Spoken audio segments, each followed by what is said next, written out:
émission chrétienne Lampe de l'Éternel. Nous sommes encore une fois heureuses de vous savoir branchés en train de suivre votre mission. Que Dieu vous bénisse, qu'il vous fasse du bien à cause de votre fidélité à cette émission.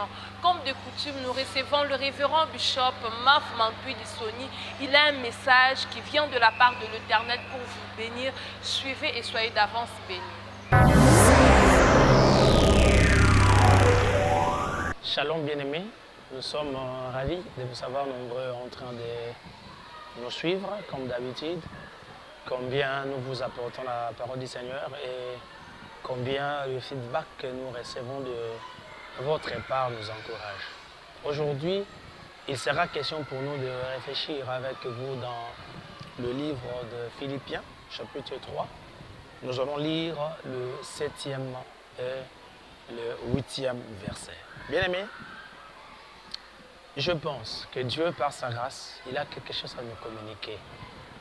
Et je pense aussi par rapport à ces moments si bénéfiques que nous avons reçus de la part du Seigneur, il a pensé nous les donner parce qu'il sait que nous avons de l'importance et il sait aussi qu'en nous écoutant, tu vas bénéficier de quelque chose de sa part et notre manière de voir les choses va complètement changer.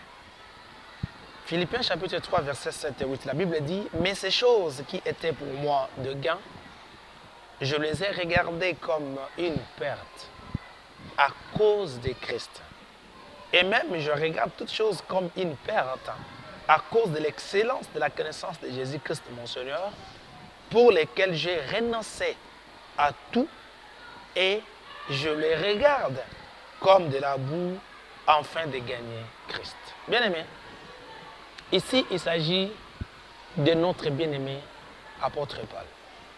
Vous connaissez très bien que notre bien-aimé, il était un pharisien.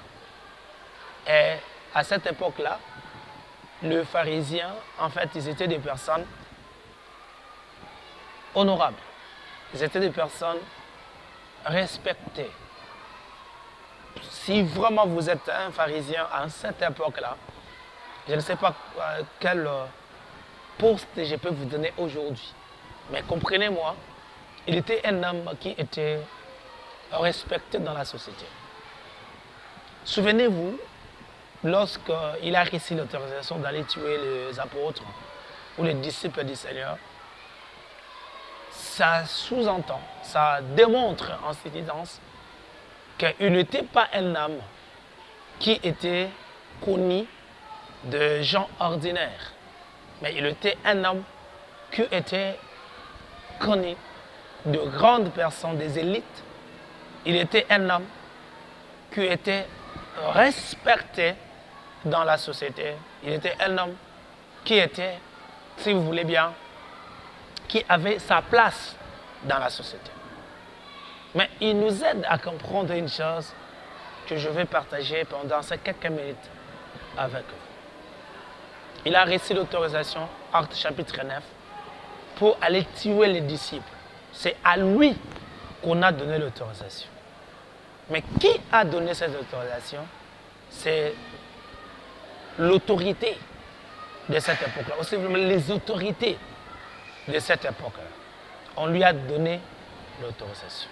Pendant qu'il descendait pour tuer le disciple, la Bible a dit, Jésus lui a apparu, il est tombé. Et il a posé la question au Seigneur, que voulez-vous que je fasse? Vous savez? Il a compris que celui qui était devant lui, il n'était pas comme le gens de ce monde. Il a compris que celui qui l'a fait tomber, il avait une puissance extraordinaire qu'il n'avait pas trouvée ailleurs. Il a compris que celui qui était devant lui, c'est lui qui détenait même son souffle. Parce qu'écoutez, lui-même ce qu'il a dit au Seigneur. Il a dit, que voulez-vous que je fasse? C'est-à-dire, il se rend compte qu'il était incapable de faire face à ce monsieur, de ne pas obéir à celui qui était devant lui. Il demande au Seigneur, que voulez-vous que je fasse? Mais là où je viens de lire, je veux que nous comprenions en fait sa manière de voir les choses. Il dit, Mais ces choses qui étaient pour moi des gains, je les ai regardées comme une perte. Pourquoi? À cause de Christ. C'est-à-dire, il compare sa vie par rapport à ce qu'il est devenu. Lui-même, il se rend compte qu'il était pharisien, mais il passait son temps inutilement. Il se rend compte qu'il était un honorable, une personne qui était respectée. Mais en réalité, il n'était respecté que par les hommes. Mais il ne l'était pas par rapport à Christ. Lui-même, il se rend compte, malgré son savoir, malgré sa connaissance, malgré l'intelligence qu'il avait, l'intelligence sans Christ n'est pas intelligence. Lui-même, il dit quoi? Que tout ce qu'il voyait, tout ce qu'il considérait comme un gain, maintenant il le voit comme une perte. Comprenez, je vous en prie, bien-aimés. Vous savez, dans la vie, dès lors que tu ne comprends pas encore le contraire ou les contrastes de ce que tu as, tu ne peux pas comprendre la valeur de ce que tu es en train de perdre. Je vais dire, mais dès lors que tu n'as pas encore la vérité, tu vas te fier au semblant de la vérité, croyant que tu es dans les bons. Aussi longtemps qu'il n'avait pas encore découvert la réalité, il pensait qu'il était dans les bons. Parce que si quelqu'un arrive à obtenir l'autorisation pour aller tuer des gens, vous pouvez déjà comprendre. Vous pouvez déjà comprendre l'importance qu'il donnait à son travail, l'importance qu'il donnait à ce qu'il accomplissait, à ce qu'il faisait, aux actes qu'il posait. Vous pouvez directement comprendre comment il voyait, comment il se voyait en ce moment-là. Parce que pour lui, étant pharisien, il pensait que tuer le nouveau vent, si vous voulez, la nouvelle idéologie ou la nouvelle conception, il pensait tuer les disciples parce que dans sa tête, il pensait, après les avoir tués, que l'évangile ne sera plus prêché. Lui, il pensait qu'en le faisant, il était en train d'honorer le Seigneur. Il était en train de louer le Seigneur. Il était en train de le célébrer. C'était ça en fait sa pensée. C'est ça en fait ce qu'il pensait faire. Du fait qu'il n'avait pas encore la vérité, il pensait qu'il était dans les bons. Vous savez, bien-aimés de Dieu, excusez-moi de réfléchir avec vous. Lorsque tu es accroché à quelque chose et que tu penses que seule la chose-là ou seule cette chose-là est vraie, même si on t'amène une vérité, on t'explique une vérité, tu ne vas pas comprendre. Pourquoi? Parce que tu es vraiment accroché à ça. Tu es un accro. Tu penses que seulement ce que tu fais est bien. Lorsque tu développes une conception, tu développes une manière de voir des choses, c'est difficile que tu comprennes, c'est difficile que tu arrives à te rendre compte que tu étais dans les faux. Pourquoi? Parce que tu as déjà développé cela, tu es tellement accroché à cela. Tu penses que seule ta religion est bonne. Tu penses que seul ce que toi tu dis est bien. Seulement ce que toi tu fais est bien. C'est-à-dire, ce qui est raisonnable, c'est seulement ce que toi tu fais. Ce n'est pas ça ce qui s'est passé dans la tête de l'apôtre. Hein? Ce n'est pas ça vraiment ce qui s'est passé dans sa tête. Il se voyait tellement important. Il se voyait tellement arriver au sommet. Il se voyait vraiment au sommet. Il pensait que sans moi, ou bien seulement ce que nous, on est en train de faire, eh bien, ce n'est pas ce que les autres voient. Ce n'est pas ce que les autres pensent. Ce n'est pas ce que les autres sont en train de faire. Seulement nous. Déjà des personnes qui pensent qu'ils se suffisent à eux-mêmes. Des genres de personnes qui pensent que ce que les autres pensent ne peut pas être vrai. C'est seulement ce que moi je fais. Excusez-moi d'ajouter quelque chose, c'est très important. Je veux que nous réfléchissions. Quelqu'un qui avait fait 10 ans de l'école de Gamaliel. Il avait de l'intelligence.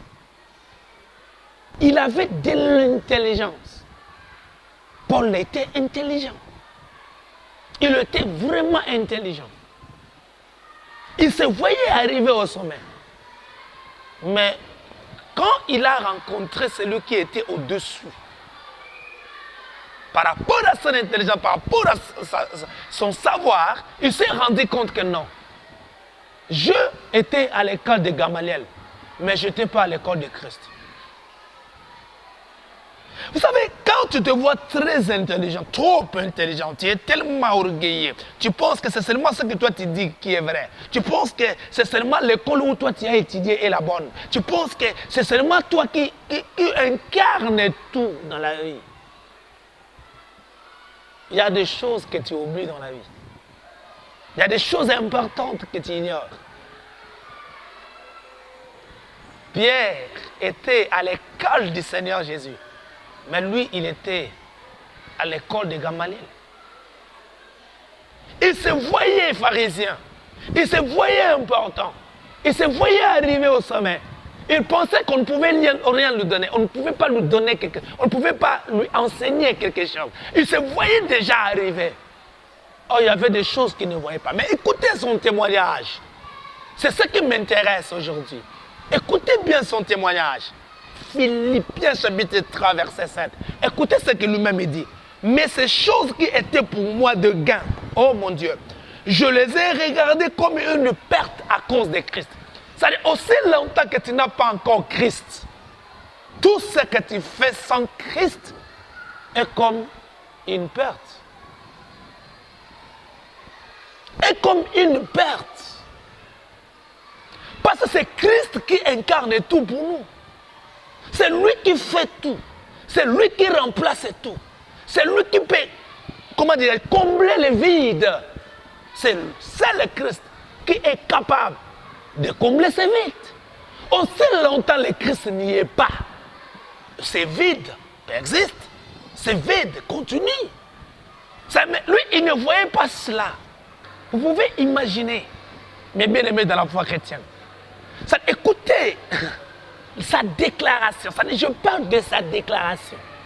Il dit des choses que je voyais importantes. Vous comprenez? Des choses qu'il voyait importantes. Regarde bien ta vie, tu vas te rendre compte qu'il y a des choses que tu penses importantes. Regarde bien ta vie, tu vas te rendre compte. Tu t'es accroché à des choses de ce monde, croyant que cela est important. Regarde bien ta vie. Tu vas te rendre compte des actes que tu poses, des choses que tu... Mon Dieu, quand tu parles, il y a des gens comme ça. Quand tu parles, ils pensent que personne d'autre ne peut parler comme lui. De l'orgueil. De l'orgueil. Il y a des gens comme ça qui pensent que seul lui peut apporter la vérité. Il y a des gens comme ça qui pensent que c'est lui seul qui peut être écouté. Il y a des gens comme ça qui pensent qu'on ne peut pas écouter les autres. Quand lui, il arrive, il faut que les gens les vénèrent. Il faut que les gens se prosternent devant lui. Il y a des gens comme ça qui se voient déjà arriver au sommet. Il y a des gens comme ça. N'avez-vous pas encore vu que vous réalisez quelque chose, après que vous l'ayez réalisé, après une personne arrive et il balaye tout ce que vous avez fait. Pourquoi? Parce que lui, il n'était pas là. N'avez-vous pas encore vu des gens pareils?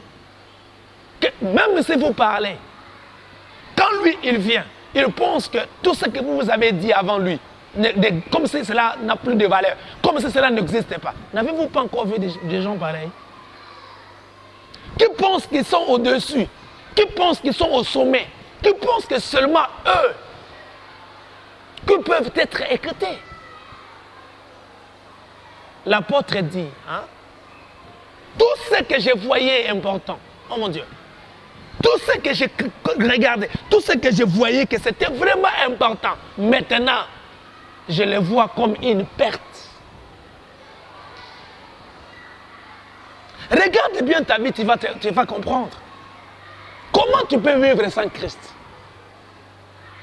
Comment tu peux penser que tu as de la valeur aussi longtemps le Christ n'y est pas? Comment tu peux penser que par toi-même, tu peux réaliser des grandes choses, des choses importantes sans Christ? Si Christ n'est pas là, tout ce que tu peux faire ne va pas représenter grand-chose. Parce que Christ n'est pas là.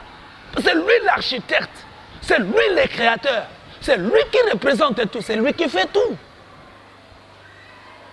Dès lors que tu n'associes pas Christ dans ce que tu fais, dès lors que tu penses travailler seul, c'est-à-dire que tu te vois arriver, bien-aimé, si Christ n'est pas là, même si tu as des diplômes, même si tu as toute l'intelligence de ce monde, même si c'est toi qu'on appelle le génie, parce qu'il y a des gens comme ça, ils aiment quand on les appelle génie. Ah non, tu es vraiment le génie. Tu es vraiment je ne sais pas quoi. C'est toi qui représente je ne sais pas quoi. Si Christ n'y est pas là, si Christ ne travaille pas dans ta vie, bien-aimé, tout ce que tu fais, c'est un temps perdu. Tu es en train de perdre le temps inutilement si Christ n'est pas là. Il était respecté, l'apôtre Paul. S'il vous plaît, parlons de lui, c'est très important. Il était respecté. Il était un homme que les autorités de cette époque-là faisaient confiance. Il était un homme qui défendait la religion juive.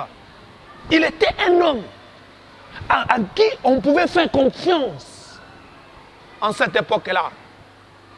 Vous pouvez imaginer qu'on lui a donné l'autorisation d'aller tuer les disciples de Christ. Vous pouvez imaginer ça même une fois. Il a reçu l'autorisation. C'est-à-dire il avait une certaine considération des autorités de ce monde.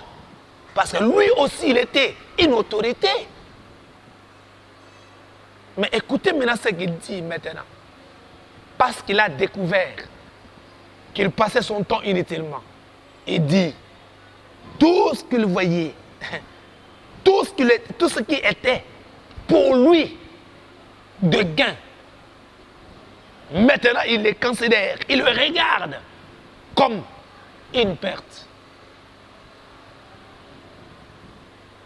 Vous pouvez, je ne sais pas si vous avez compris, mais je pense que vous avez bien compris. Il dit, tout ce qu'il considérait, tout ce qu'il voyait comme un gain. Vous avez compris? Un gain. Mais maintenant, il le voit comme une perte. On ne peut pas obtenir un gain sans maximiser, sans rentabiliser. On ne peut pas avoir un gain sans travailler. Excusez-moi de dire ça. Tu as un 10 francs, tu pars acheter des marchandises. Tu revends ces marchandises à 13. Tu avais 10, tu revends ces marchandises à 13. Tu as un gain, tu as un bénéfice. Après avoir enlevé toutes les charges, tu as un gain. C'est-à-dire après avoir utilisé ton intelligence, mon Dieu, après avoir utilisé ton savoir, là maintenant tu gagnes quelque chose. C'est ça aussi ce qu'il faisait. Il vendait son intelligence. Il utilisait quelque chose. Juste pour avoir un gain. Maintenant il dit quoi? Que ces gains-là, ce n'est pas qu'il ne gagnait pas, s'il vous plaît. Il gagnait quelque chose. Parce qu'il dit que c'était un gain. Il gagnait quelque chose. Il gagnait quelque chose. Maintenant, il dit que c'est ces gains-là qu'il voit aujourd'hui comme une perte. C'est ces gains-là qu'il voit aujourd'hui comme une perte. Qu'est-ce Qu'est-ce que tu gagnes aujourd'hui que tu penses que tu es en train de gagner? Oh, en réalité, c'est parce que tu n'as pas Christ que tu penses que c'est un gain. Lorsque tu vas comprendre les bénéfices, lorsque tu vas comprendre les bénéfices du fait de marcher avec Christ, tu vas te rendre compte que tu passes du temps inutilement. Mais bien aimé de la foi chrétienne, permettez que nous puissions partager cette parole. C'est très important. Aussi longtemps que Christ sera éloigné de toi, aussi longtemps que Jésus ne va pas prendre une place importante dans ta vie, tout ce que tu fais ne représente absolument rien. Aussi longtemps le Christ ne sera pas le guide de ta vie, ne sera pas le maître de ta vie, ne sera pas le chef, tout ce que tu fais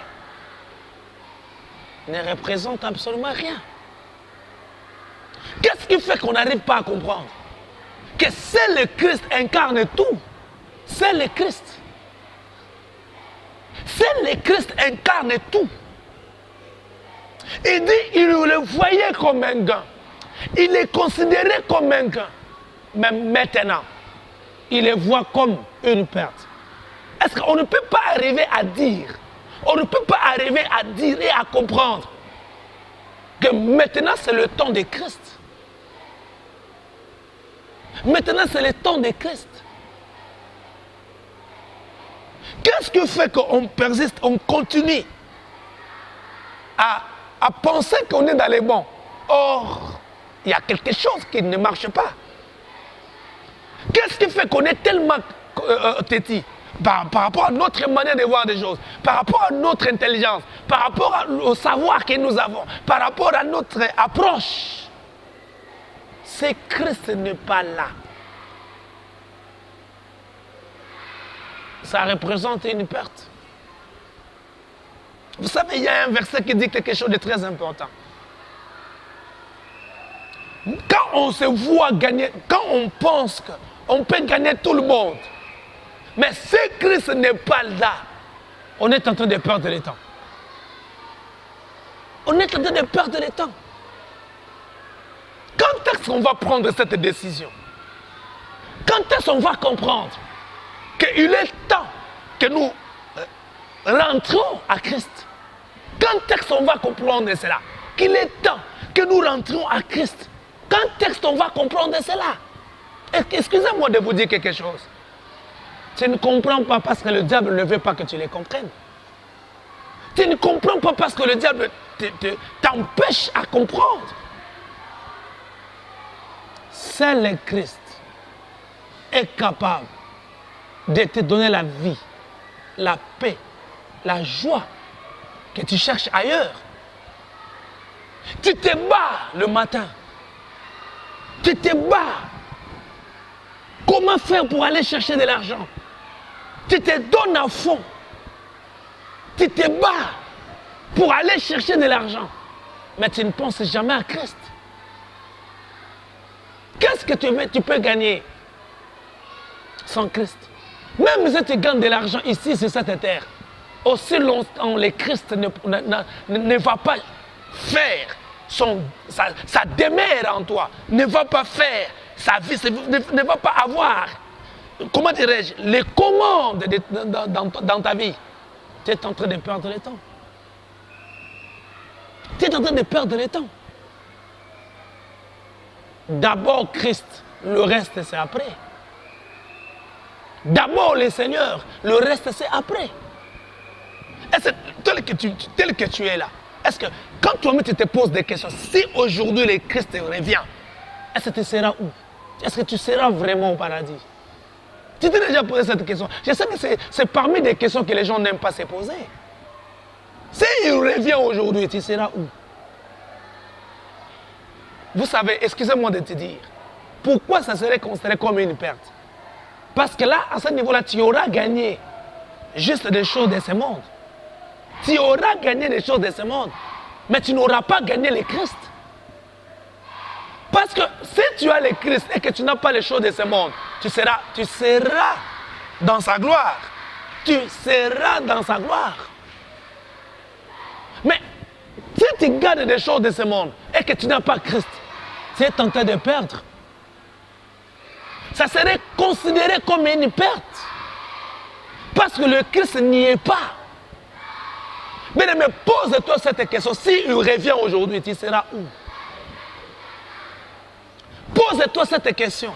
Dans ton ministère, dans ta manière de servir, dans ta manière de voir Dieu, dans ta vie, est-ce que Christ a une place dans ta vie? Si Christ n'a pas de place, voici l'occasion de revenir à lui, de lui donner ta vie, de considérer Christ désormais comme ton unique Seigneur et ton unique Seigneur et Sauveur. Est-ce que tu ne peux pas faire ça aujourd'hui? Si vraiment tu as la volonté de le faire, décide de toi. La Bible dit, il ne repousse pas ceux qui viennent à lui. Il ne rejette pas ceux qui viennent à lui. Je voulais partager cette parole avec toi pendant ces quelques minutes. Que Dieu t'aide, que Dieu t'assiste pour que tu reviennes à lui. Tu viens de suivre le pasteur Maf Mantouidi. Je suis pasteur de l'église selon le cœur de Dieu. Peut-être tu as besoin de nous voir. Nous sommes dans la commune de Kassavoub. L'église selon le cœur de Dieu. Là-bas, nous prions chaque mercredi et vendredi. De 16h30 jusqu'à 19h. Et chaque dimanche, nous prions de 7h jusqu'à 9h30. Si vous pensez que vous pouvez venir nous rendre visite, vous êtes les bienvenus. Et si aussi vous pouvez nous appeler, je peux facilement vous donner mes deux numéros. J'ai 081 07 07 encore 431. Et j'ai 089 72. J'ai dit 089 72 66 891. Que Dieu vous bénisse. Bien-aimés dans le Seigneur, je crois que vous êtes bénis à travers ces messages. C'était votre humble serviteur, le révérend Bishop Maf Mantouidi Soni de l'église selon le cœur de Dieu. L'église selon le cœur de Dieu se trouve dans la commune de Kassavoub sur l'avenue Guémena numéro 37. Vous nous avez suivis, vous avez des problèmes qui nécessitent la prière. N'hésitez pas de nous contacter sur le numéro qui est affiché au bas de vos écrans. Retrouvez-nous chaque dimanche à 16h30 et le mardi à 12h30. Bye, que Dieu vous bénisse.